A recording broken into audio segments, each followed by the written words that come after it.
الشيطان الرجيم بسم الله الرحمن الرحيم إن الله وملائكته يصلون على النبي يا أيها الذين آمنوا صلوا عليه وسلموا تسليما۔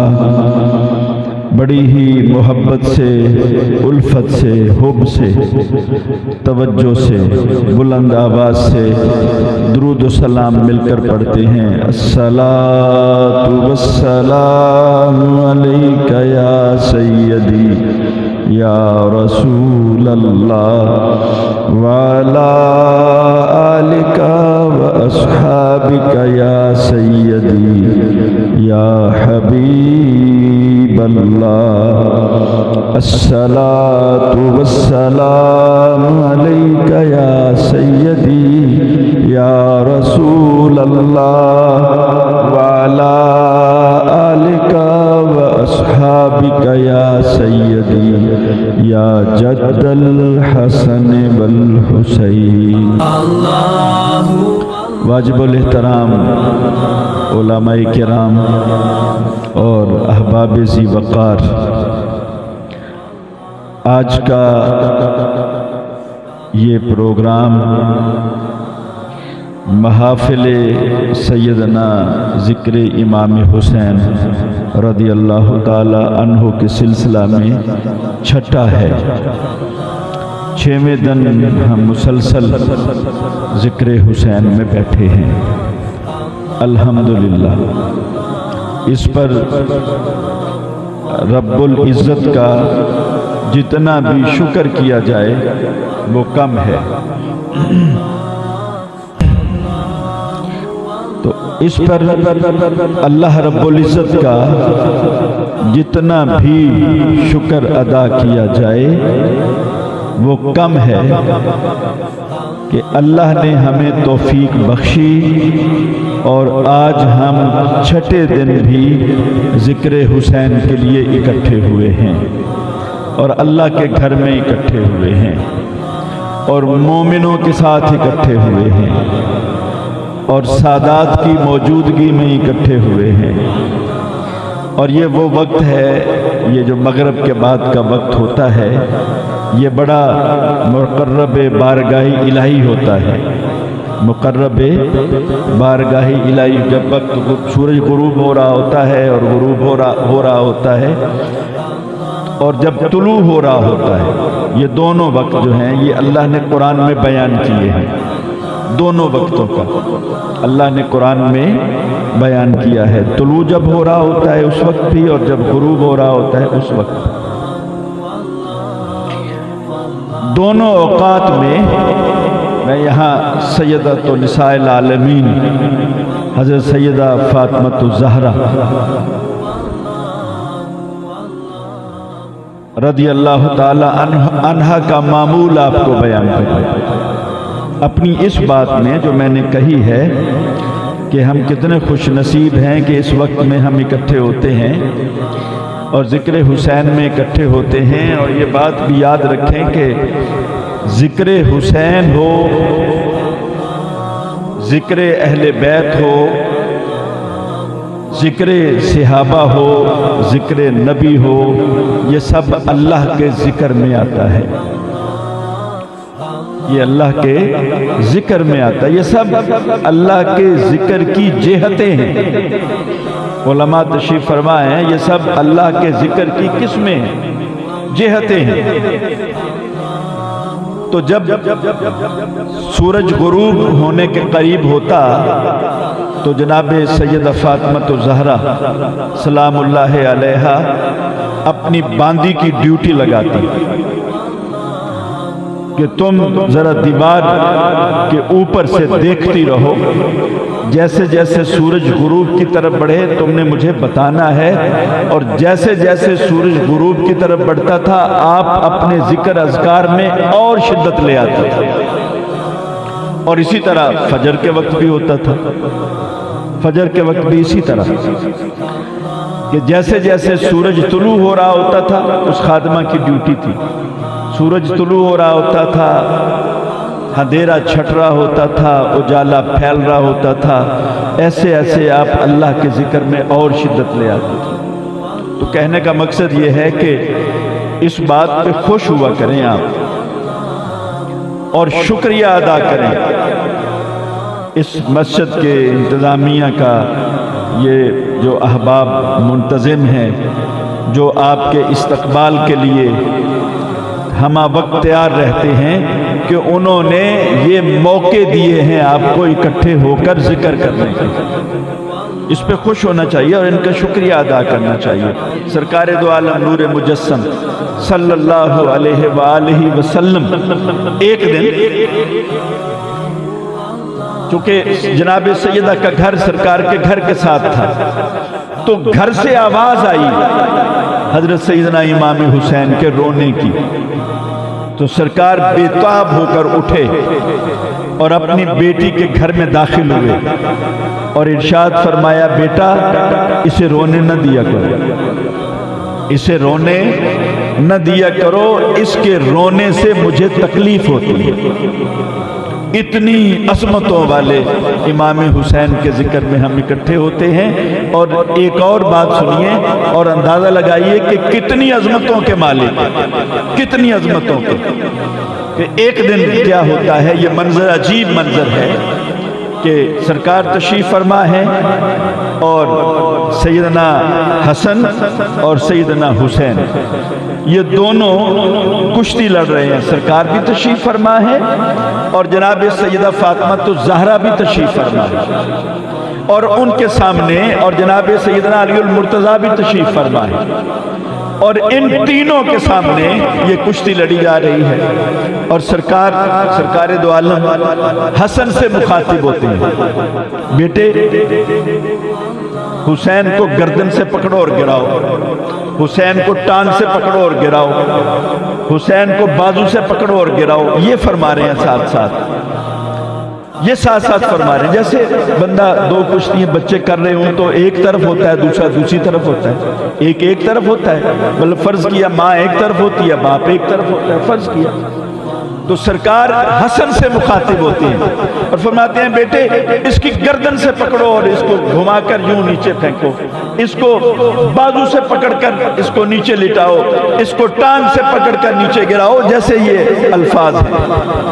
تو سیدہ فاطمہ عرض کرتی ہیں، یا رسول اللہ، ابا جی آپ حسن کی طرف لگتے ہیں اور حسین کو نہیں کہہ رہے۔ تو سرکار نے مسکرا کر ارشاد فرمایا، حسین کو جبریل امین کہہ رہا ہے، حسین کو جبریل، ایک طرف نبیوں کا امام ہے، اب اندازہ لگائیں، ایک طرف ایک شہزادے کے ساتھ کون ہے؟ نبیوں کا امام، ایک شہزادے کی طرف کون ہے؟ نبیوں کا امام، اور دوسرے شہزادے کی طرف کون ہے؟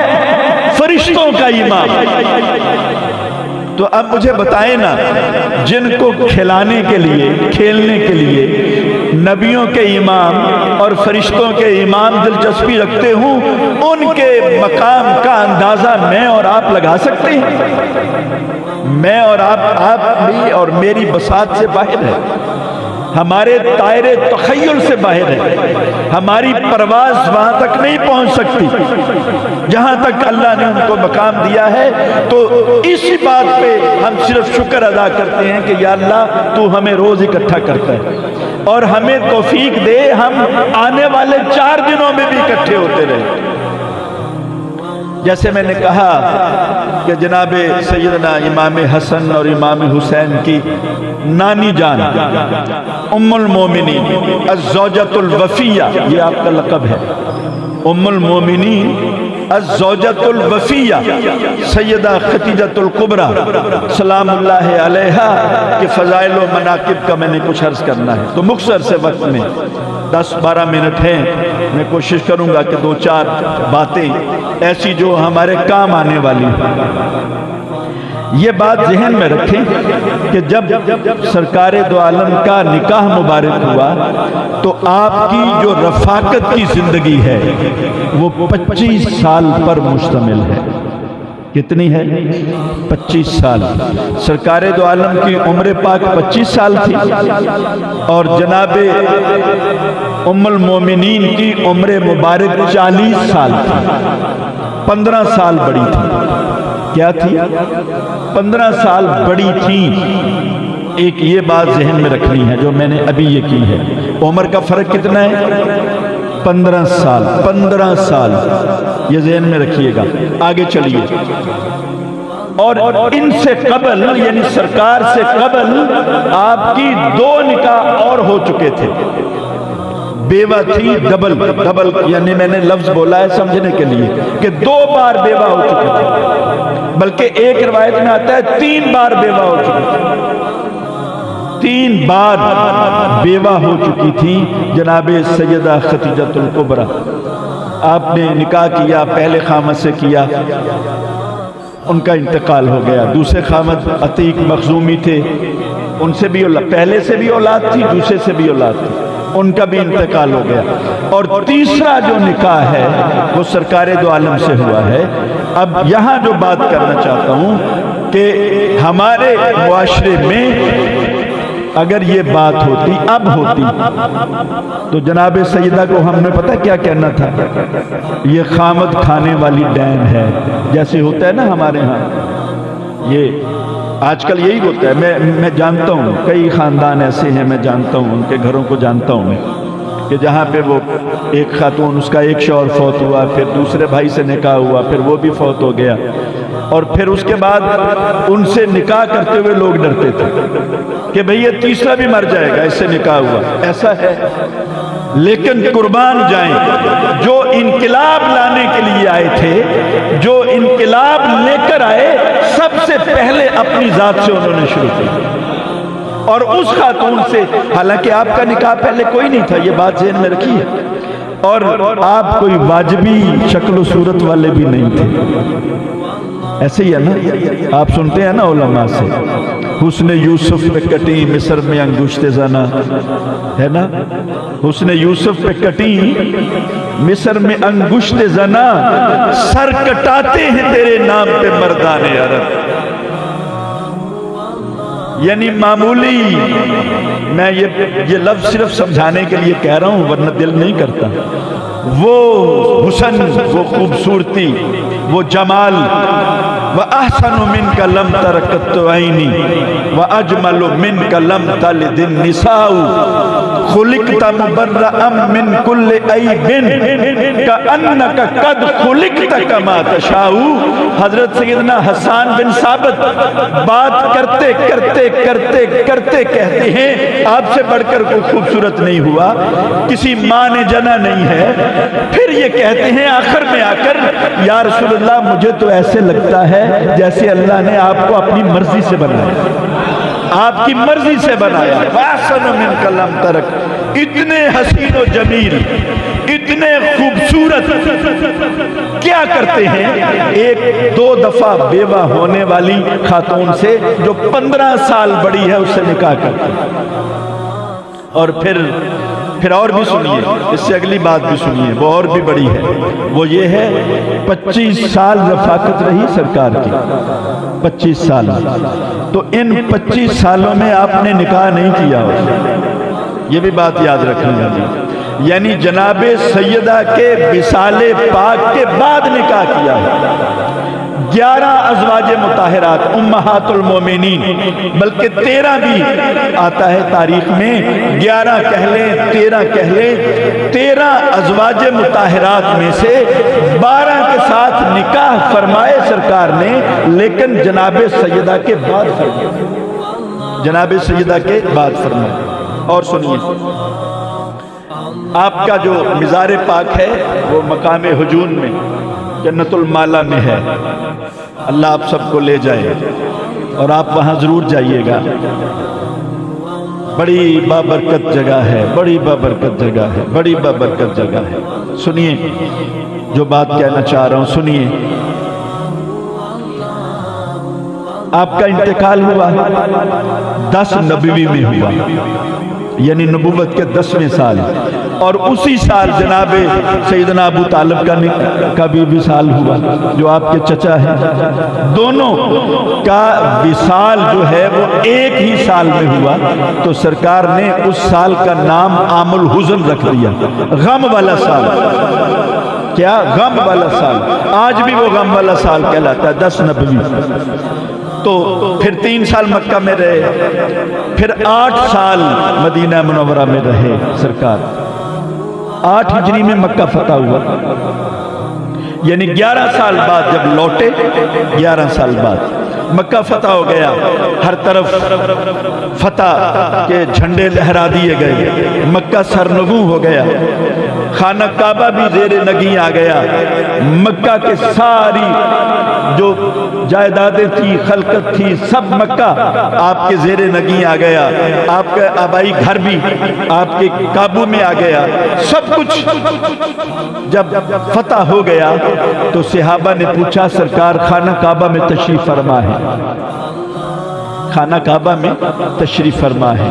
سرکار سے پوچھا صحابہ نے, یا رسول اللہ ہم آپ کا خیمہ کہاں لگائیں, ہم آپ کا خیمہ کہاں لگائیں, یعنی رہائش کے لیے خانہ کعبہ میں لگائیں یا آپ کے آبائی گھر میں لگائیں, خانہ کعبہ میں لگائیں یا آپ کے آبائی گھر میں لگائیں.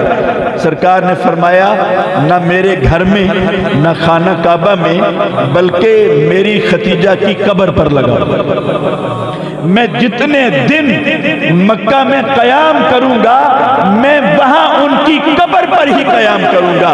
اور پھر جتنے دن جنگ حنین تک سرکار مکہ میں رہے, جنگ حنین تک 15-20 دن قیام جو تھا وہ سرکار کا, وہ جنت المعلا میں جہاں سرکار سیدہ کی قبر پاک تھی وہاں قیام فرمایا. پھر ادھر سے محبت ادھر سے محبت, یہ وہ محبت ہے. اور یاد رکھیے میں یہاں یہ بات ضمناً کہہ دوں کہ میاں بیوی کی جو محبت ہے اس کا اسلام نے حکم دیا ہے اور اس کے بڑے فوائد گنوائے ہیں.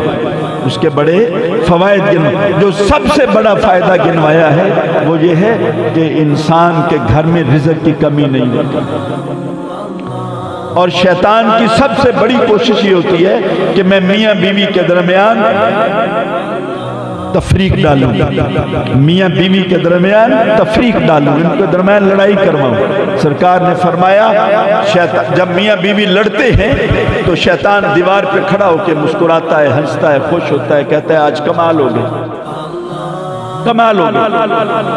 اور جب میاں بیوی آپس میں محبت سے رہتے ہیں تو رزق دیواریں پھلانگ کر گھر میں آتا ہے. اور جب میاں بیوی کی لڑائی ہوتی ہے تو وہ رزق جو گھر میں ہے وہ دیواریں پھلانگ کر باہر نکل جاتا ہے. کیوں؟ اس کی وجوہات ہیں, اس کی لاجک ہے. اس کی وجوہات میں سے یہ بڑی وجہ یہ ہے کہ جب میاں بیوی کے درمیان اتفاق ہوگا تو آنے والی نسلیں سنورتی رہیں گی, ان کی تربیت ٹھیک ہو پائے گی. اور اگر اتفاق نہیں ہوگا تو ان کی نسلیں برباد ہو جائیں گی, اور نسلیں برباد ہوتی ہیں تو معاشرہ برباد ہوتا ہے, سب کچھ برباد ہو جاتا ہے. خیر یہ بڑا طویل موضوع ہے, میں انشاءاللہ اس پہ بات کروں گا, کل بھی کروں گا.